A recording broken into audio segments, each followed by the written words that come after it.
Gabonetan, gizadiaren historiako gertaera nagusia gogoratzen dugu.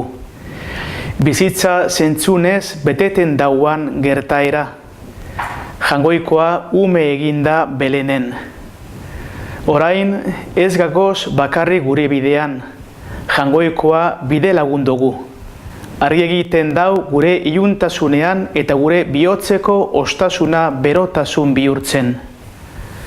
Hainbeste estura eta zarataren erdian entzun daigun Gabon gaueko isiltasuna, jangoikoa jaio da eta giza pobretasun eta behartasun guztiak bere egin ditu.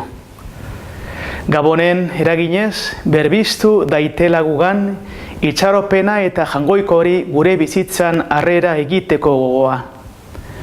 Urte barria bizimodu barriari berrekiteko aukera izan daitela. Jesusek Belengo estalpian izandako sentimentu eta jarrera beretsuak izan daiguzala. Pobretasuna, bakartadea eta gaizotasuna jasaten dabenengan be bilatu daigula. Ume Jesusek mundua aldatzen eta jangoikoaren bihotzaren arabera eraikitzen irakatsi daigula. Bera izango dugu gidari eta euskarri gure ahalegin eta nekeetan. Bihotz-bihotzez, Gabon santu eta zoriontsuak opa deutzuedaz. Eta jaunaren bedeinkapenaz betetako 2015 urte barria.